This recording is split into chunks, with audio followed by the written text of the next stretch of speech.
Hi, friends. It's Friday. I'm really sorry I couldn't be with you guys yesterday. I actually had to take Bennett to the hospital because he broke his arm. Just messing around, being silly, slipped over something and fell down and hit his elbow. And you can't really see it, but his elbow is kind of cracked right here. So he's got on a cast, and so I got to spend the night hanging out with all the doctors and nurses at the emergency room that are doing an amazing job keeping us all healthy and safe. Um, and that's why I wasn't here. So now I'm back. It's Friday, although I'm recording this on Thursday night, and I told you I love to read before I go to sleep, so you can see I have on my cozy pajamas. I'm ready to read my book before I go to bed. And you guys will see this Friday morning, and then I'll see you at the Zoom at 1:30, and I'll send that information to your parents, and then we can talk about what's happening with Roz and what's kind of going to happen in the next couple of weeks with school. So I'm going to start on this chapter, which is called The Dinner. And last time we read the spring, and the plan was that the children were going to help Roz escape to see Brightbill and to move back to the island. So let's see what happens in this chapter. So we're on chapter 47. Mr. Sharif hopped out of the truck with his arms full of shopping bags. He limped toward the farmhouse, dragging his leg in the usual way, and then he fell. Roz ran over and found the man sprawled on the driveway, groceries scattered around him. Are you okay? She said, pulling him to his feet. I'm fine, he grumbled. Roz started picking up the groceries and said, Let me help you inside. A minute later, the two of them were stepping into the house. Jackets and hats hung from pegs on the wall. Shoes were lined up beneath a bench. The man peeled off his boots and hollered, Kids, it's time to cook dinner. Footsteps pounded across the ceiling, and the children came flying down the staircase with their dog. Is Roz having dinner with us? Said Jaya. Roz doesn't eat, said Jad. I know that, but she could sit with us. How about it, Roz? Said Mr. Sharif. Care to join us for dinner? The robot stared at the family. The family smiled at the robot. What would you like me to do? Said Roz. In a very proper voice, Jad said, I would greatly enjoy the pleasure of your company for dinner. In a very improper voice, Jaya said, I order you to stay for dinner. The children didn't wait for a response. They snatched the groceries from Roz and scampered off. Oscar ran after them, barking, Is that food? It smells like food. I want food. The wooden floor creaked as Roz followed Mr. Sharif through the living room. A comfy chair and a sofa faced a darkened electronic screen. Above the fireplace hung a painting of a familiar old barn. Doorways led to other rooms. Roz glanced into Mr. Sharif's office and saw a portrait of his family, including his wife. Mrs. Sharif was pretty, with dark, curly hair and a bright smile. It was the same smile Roz saw on the children. Look, Jaya's crying like a baby, came Jad's giggly voice from the kitchen. When Roz walked in, the girl was chopping an onion with tears streaming down her cheeks. Roz, I order you to chop this onion for me, said Jaya, wiping her eyes. The robot picked up a knife, and in a flash, the onion was perfectly chopped and dumped into a bowl. Clearly, Roz was designed to chop onions. Roz, I order you to take the night off, Mr. Sharif laughed. The kids and I want to cook. We enjoy it. More vegetables were chopped, skillets started sizzling, delicious aromas swirled together, and before long, a magnificent meal was set on the dinner table. Oscar positioned himself below to catch food scraps, and everyone else took a seat. Mr. Sharif turned to his daughter. Would you like to say grace? The girl lowered her head. Thank you, God, for this yummy food we're about to gobble down, amen. Thank you, Jaya, said Mr. Sharif with a wink. And thank you, Roz, for everything you've done this past year. I had my doubts, but now I can't imagine what we'd do without you. The children looked at each other. Then the family grabbed their knives and forks and dug into dinner. A colorful leafy salad, a plate of sautéed asparagus, creamy mashed potatoes and buttered bread, and tall glasses of milk.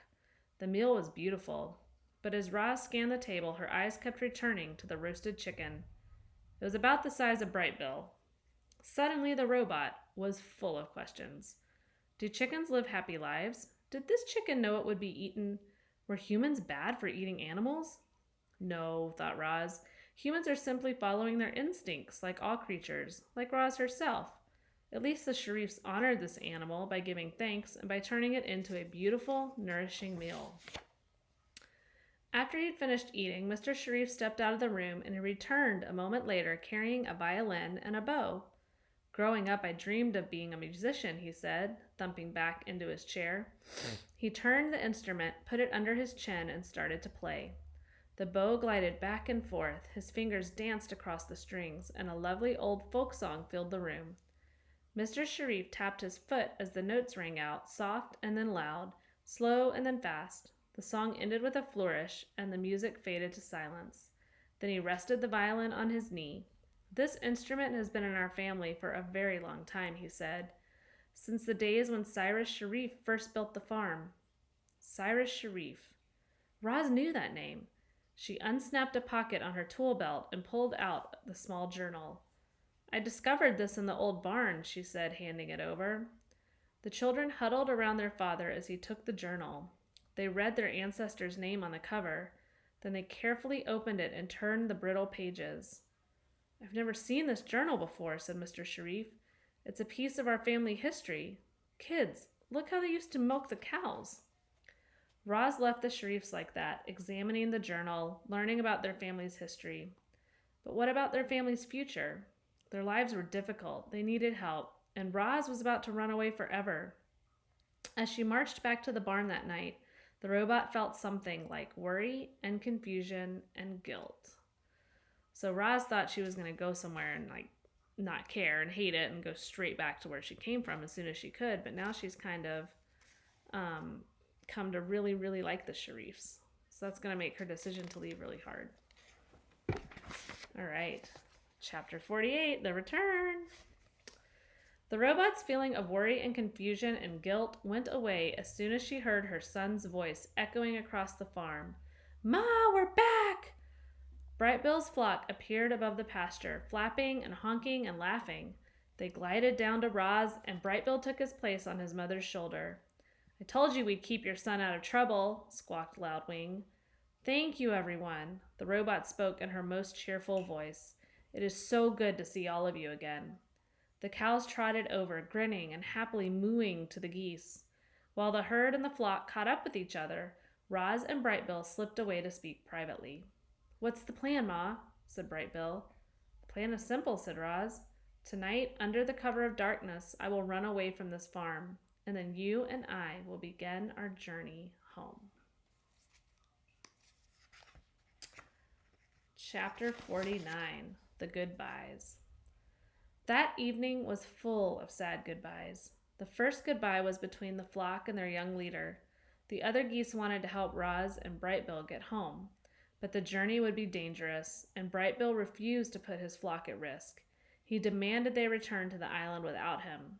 The geese could feel their instincts urging them onward, and they knew Roz and Brightbill would look after each other, so they said their goodbyes and took off into the night sky. The next goodbye was between the robot and the cows. Roz marched into the pasture one last time as the herd gathered around. I guess this is it, said the robot.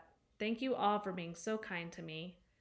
Annabelle sniffed and said, I really hate goodbyes, but I'm glad you're going home where you belong. I just wish there was some way I could be helpful. Actually, there is something you could do. Roz unsnapped a pocket of her tool belt and took out the transmitter. You can hold on to this for me. Hopefully it'll take a few days for Mr. Sharif to realize I am gone. Annabelle smiled as the robot gently tucked the small device under her collar. Lily and the other calves suddenly swarmed around Roz and nuzzled her legs. They all had tears in their eyes. Tess wanted to lighten the mood, but she couldn't think of anything funny to say. The other cows called out to their friend, We'll miss you, Roz. Get home safely. Don't forget about us. Roz waved to the herd. She said a silent goodbye to all the farm machines parked in the shed. Then she followed the driveway out to the fields with Brightbill on her shoulder and the children at her side. The last goodbye was the hardest of all. Everyone was quiet as they walked through the silvery moonlight, past rows and rows of sprouting crops, and out to the farthest corner of the farthest field. Roz turned and faced Jaya and Jad. She looked past them, past the distant lights of the farm building. I have prepared the farm for my departure, said Roz. It will take care of itself for a while, but not forever. We can manage things, at least until we get another robot, said Jad. This place won't be the same without you, but we'll be okay. What will you tell your father? Said Roz. That's for us to worry about, said Jaya. You just worry about getting home. Roz glanced down at the tool belt strapped across her chest. Would you like this back? No, we would not, said Jad. It was a gift just for you, said Jaya. The girl pulled her brother and her robot into a big, tight hug. Beneath the sounds of the crickets were the sounds of the children crying. How will we know you've made it home, said Jad. We need to know how your story ends, said Jaya.